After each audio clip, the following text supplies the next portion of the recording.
Out in the yard one day, the usual mix of groups gossiping or running around, a drop in the light and a chill in the air got all their attention. The mountains disappeared as a wall of grey clouds steamrolled down them and across the hills and plains towards the camp. Strange, slow and fast at the same time. Inexorable. She had learnt that word the day before. It seemed to fit. Sharp breezes flicked at them as the vast clouds started to fill the sky. The temperature dropped, fast. Somewhere an unlatched door was banging. A siren started.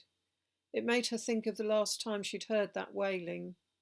Not wailing, howling, way, way back. Maybe in the city sometime. Not just their siren either. She could hear them over in the town as well. People were running, so she ran too. Managed not to trip as her foot caught the threshold on the way into the hut. They didn't know what was coming, not at that point. They just knew it wasn't good. The giggling girls weren't smiling now, their hair already messed up, their faces fearful. Mella managed to put the big bar across the door, the one they used for storms, and someone helped her pull the heavy table in front of it too. At least the stove was hot. She threw some more logs in, having to clamber over the older girl's legs. They liked the warmth well enough, but were not prepared to do something about it. She caught one of them pulling a face at her. Ignored it. Stupid, stupid. The thuds as the storm hit the huts made them all jump. Someone started crying for their mum. The frame of the hut was creaking, the roof seemed to be straining at the rafters. And then Mella saw the snow. Look! Someone else had seen it too. Mella had seen sand come through before in the summer storms, but never snow. Indeed, she couldn't remember when they'd last had snow. A fierce roar set them all screaming. It was followed by smashing of glass and yells from outside as something huge crashed past them, hitting the side of their hut. Mella wondered whether they would be next. Her stomach lurched, wondering what would await them outside. She sneaked to look out of the window, but could only see streaks of white as the snow blew in endless streams of flakes in a gloomy grey soup of cold air. It seemed that the ice-filled sky was descending to squeeze all life from the ground. They all tried to settle, huddled on the bottom bunks. Mella filled the stove before she joined them, hoping that it would keep going until someone, probably her, woke up and thought to put more wood on. A poor quality sleep as the storm raged all night, although it was probably the silence as it moved on that woke them. Has it stopped? They had to rub hard at the ice inside the windows. Mella felt a pang of longing as her breath misted when she breathed on the glass. Where was Rich, or Chris, or Bill, or her dad?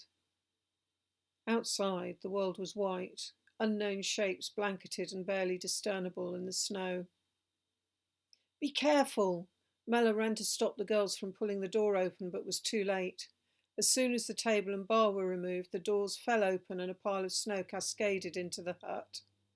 If the situation hadn't been so serious, Mella would have laughed at the open mouths. What did they think would happen? Glancing around, she found a shovel that they used on the stove and could see that someone had grabbed the only broom. The snow was about up to her chest. The first thing was to get it out of the hut. She pulled on as many warm things as she could find. Don't let your hands freeze. The more sensible ones soon worked out that they should take it in turns, and the snow was out of the hut pretty fast. Cutting a path through it wouldn't be so easy if it was that deep all the way. It's okay, it drifted. One of the village girls, Mella thought, was tall enough to look out over it. Someone had found a big tray they sometimes used for drinks. With a broom behind it, they were able to make a start. By the time they'd pushed a path out, their cheeks were glowing and their outer jackets were off. They gathered outside. It didn't take long to work out what the crashing had been. One, or at least one of the hut roofs, had blown off, and the remainder of the hut was splayed open to the elements and had a fair amount of snow in it. If there'd been anyone in there, they were gone now. Mella hoped no one was hurt. although it was hard to imagine how that could be. The mountains were still invisible, and judging how dark the sky was over the town, they were still under the storm. So that is a blizzard. Mella turned to the voice. It was vaguely familiar, rougher and deeper than she remembered. Well, a little deeper. She had to study him a while to be sure, but she was pretty certain this was Rich. Taller, stronger, nearly as tall as Cliff the dog boy had been. One of his arms was tied up in a cloth that did up round his neck. Rich? Blimey, Mel, you've, stretched. He raised his good arm up and grinned at her. Yes, it's me. Am I so different? Sort of, but I knew it was you. He strode up to her, was about to hug her. Her face was nearly level with his. You boy, come over here. Harsh, not to be disobeyed. It was one of what Mella called the angry women. There were too many at this place. She'd learnt to tune them out, but she was indignant. Wait, we know each other. What's that to do with anything? Get back with your group. Rich was pulling faces and blowing kisses behind her. Mella laughed, and then was yanked away and shoved towards her hut mates. Her smile faded when she saw their faces. Was it jealousy she saw? They were certainly angry and had turned away from her as she reached them. She wasn't sure she'd ever understand girls like that. She held on to the glow as long as she could, saving it in the deep-buried chamber of good memories that she had somehow held on to. Standing in the middle of the exercise area, she tried to make sense of the whited-out camp. The snow was hiding the full story of the damage. Before long, they'd all been handed shovels and brooms and were set to clearing the pathways. They weren't allowed anywhere near the smashed huts. She could see at least 2. She hadn't been able to see where Rich went back to, but at least he was okay, more or less, and he knew she was. Maybe it shouldn't have been a surprise when more girls were sent to share their hut, but their numbers doubled, mostly bigger girls.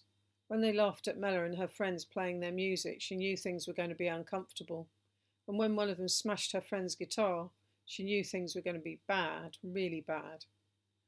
She'd known about bullies. She remembered talks at school, but she'd never seen one in action.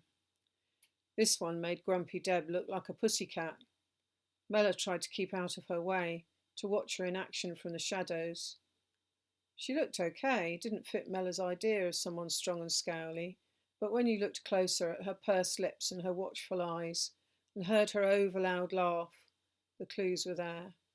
She liked behindhand whispering, which Mum had always said was a bad thing. If you can't say it to their face, don't say it, Mel. This one did it, a lot, and the girls seemed to like it. Mella couldn't understand why. Mella's poor friend who lost her guitar was targeted most often, probably because she was little and quiet and had a kind of just kicked look. Mella and their other musical friend did their best to protect her, but most days something happened, and Mitzi, the small girl, would be crying on her bunk, spirit once again crushed. What made someone like that? Why was there pleasure in making people unhappy? Mella would love to know. Yearned to think of a way of dealing with this girl. Mum always said it was good to try nice first, so she did. The snow had gone, the ground had dried, but they were all still crushed into one hut and starting to feel it. An hour or so out in the central area helped, so thinking things would be more relaxed out there, Mella chose her moment when Flick, that was her name, Flick, weird, had only a couple of her followers with her. Flick? Mella's mouth was dry and she thought her face must be burning red. She hoped she was wrong. Yeah. She looked at Mella in a very particular way to her, kind of up through her eyebrows. Mella noticed for the first time that she had hair on her upper lip and was actually quite hairy generally for a girl. Yeah? Mella took a breath. I'd just like to know something. Yeah? She was fully glowering now, so were her 2 friends. Why do you pick on Mitzi? There, she'd said it. She'd opened the door. It was all up to Flick now. What do you care? She's my friend and she gets so upset, and she really doesn't hurt you. Flick's eyes glinted. She really doesn't hurt you, in a squeaky mean voice she made totally clear how this was going to work. Mella noticed that she wobbled her head when she spoke and tried not to laugh. Flick saw. It didn't help. She's a squirt, and so are you. She pushed past Mella, and her friends did the same. One even managed a quick stamp on her feet on the way. Mella didn't get the chance to try her other ways of dealing with this, not with words anyway. Flick decreed that no one should speak with her, and even little Mitzi went along with it. At first it was great. Mella just spent more time with the books. They let you in, didn't judge you, and took you to other places that mostly you wanted to be. Then after a while she started to feel lonely, in a way and with an intensity she'd never felt, ever. When she thought about it, she'd never been alone. There had always been her brothers and Mum and Dad and Ilsa next door and Patch, then the street kids. Now these girls, except now none of them spoke to her, not one. Not even when they got the hut back the way it used to be. Not even at meal times or when they did jobs. Well, the minders spoke, but that didn't mean much. Do this, do that, shut up. Shut up! What has she said? What did she ever say? More time passed. So much time that after a while Mella thought she may have forgotten how to speak. Once, with a leap of hope, she thought she saw Rich, but if she did, it was no good. They kept the boys and girls fully apart. They must have known that the kids knew the others were there, but that didn't change anything. The only really good bit was that the minders started to take groups of kids into the town. Smashed up and so busy and chaotic compared with the camp, and with so many people that Mella never knew where to look when she was there. They were kept under tight control, bussed into the edge of an area with giant buildings and a fence all around, then walked in, usually to the marketplace. The first time she saw the marketplace, she was amazed. There was fruit, actual fruit, and veggies, and sometimes even bread. A galaxy of smells and colours, intoxicating after the drab and grey of the camp. Where did it come from? Why were they never given such stuff?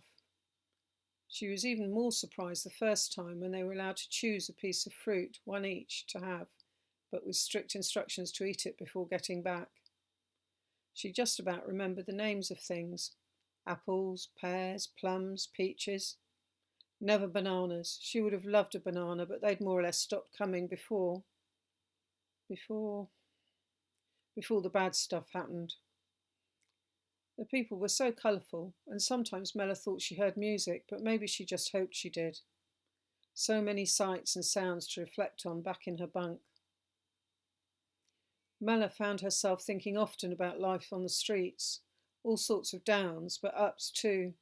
She wondered about getting away, but struggled to see how she would do it. Even though she could hide in the library, she could not have just walked out. Leaving at night, even if she could sneak out of the gate, would make sense if she knew how to get to the town, but she really didn't. She couldn't work out how long each stage had been. She knew she was 8 when the really bad stuff happened, but she lost track after that. The time on the streets had felt long, but now life at the camp seemed endless and hopeless. Why were they here, and what was going to happen? She certainly didn't want to become one of them, one of the minders, although she could imagine the lovely Flick enjoying that. Lying in bed at night, she'd pretend that the pitch-dark ceiling was actually the sky with stars but clouds over them. She would reach out across the sky to where, she didn't know, but she knew it was away. And that was how, one night, she knew what she had to do.